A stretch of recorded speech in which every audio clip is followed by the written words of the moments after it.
60 000 tonnes de produits pétroliers, 35 000 tonnes d'engrais et 25 000 tonnes de blé pour un montant avoisinant les 100 millions de dollars quitteront bientôt la Russie pour le Mali via le port de Conakry dans le cadre des relations commerciales entre les deux pays. Les deux pays entendent désormais entretenir cela pour assurer l'approvisionnement régulier et sécurisé du Mali en produits stratégiques.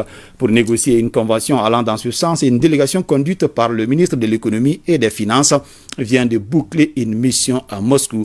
Dans la capitale russe, Alousseini Sanou et sa délégation ont échangé avec les autorités russes en marge des différents secteurs et les entreprises concernées en vue d'établir les bases de ce nouveau partenariat. Envoyés spéciaux à Moscou, Brahima Koulibaly et Yaya Konaté. Moscou, capitale de la Fédération de Russie. Les températures hivernales ambiantes contrastent bien avec la chaleur des relations qu'entretiennent désormais nos deux pays. Des relations politiques et militaires au beau fixe auxquelles Bamako veut désormais ajouter une dimension économique en se tournant vers la Russie pour l'approvisionnement du Mali en produits stratégiques. Il s'agit notamment des engrais, du blé, mais aussi des hydrocarbures. Venue à Moscou échanger avec les autorités russes sur la question, la délégation conduite par le ministre de l'économie et des finances repart satisfaite avec l'assurance que les premières livraisons de produits concernés partiront d'ici à destination du port de Conakry dès les semaines prochaines.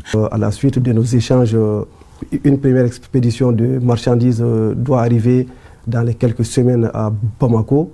Il s'agit de 60 000 tonnes de produits pétroliers, de 35 000 tonnes d'engrais, d'urée et de 25 000 tonnes de blé. Cette première expédition doit permettre de tracer, de voir toutes les autres difficultés liées aux opérations du commerce entre le Mali et la Russie, tout en sachant que nous comptons faire ces expéditions à partir du port de Conakry, pour lequel nous devons essayer et vérifier si toutes les conditions sont effectivement réunies pour des envois de quantités beaucoup plus importantes.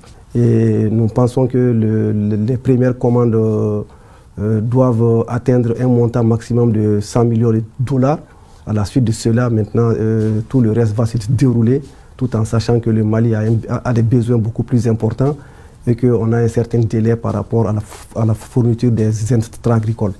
C'est donc le début d'un nouveau partenariat qui permettra aux autorités de la transition de veiller à un approvisionnement correct, régulier et sécurisé du pays. Le Mali, à travers son gouvernement, a transmis une convention aux autorités russes qui définit les besoins mensuels du Mali dans tous les produits, notamment les produits pétroliers, le blé et les besoins du Mali pour les intrants agricoles qui se situent généralement entre le mois de novembre et le mois de mars. Donc il s'agit de dire que tous les besoins du Mali dans ces produits doivent pouvoir être satisfaits dans le cadre de ces échanges. Donc il s'agit d'échanges permanents qui doivent s'installer pour les quantités et les besoins habituels mensuels du Mali.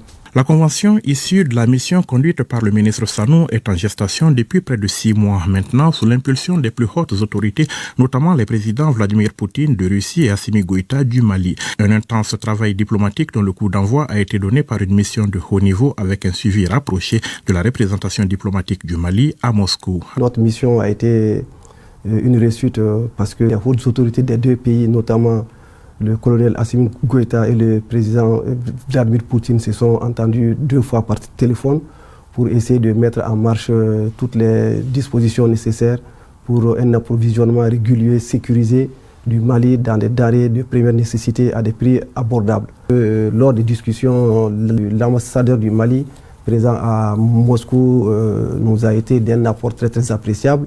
Il nous a accompagnés dans toutes les négociations et il a vraiment pris son temps.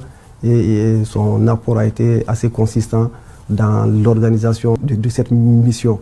Je voulais également le remercier et remercier toute la partie russe pour notre accueil, parce que vraiment il faut reconnaître que les autorités russes nous ont facilité beaucoup de choses. Donc c'est le lieu de remercier au nom de toutes les autorités du Mali, le président de la Fédération de Russie, tout le gouvernement et tous ceux qui, de près ou de loin, ont contribué vraiment à la réussite de cette mission. C'est donc une nouvelle corde qui s'ajoute ainsi à l'arc de la coopération Mali-Russie, un axe appelé à prendre de la vigueur dans un avenir proche conformément à la volonté du peuple du Mali ainsi qu'aux orientations et choix stratégiques opérés par les plus hautes autorités du pays.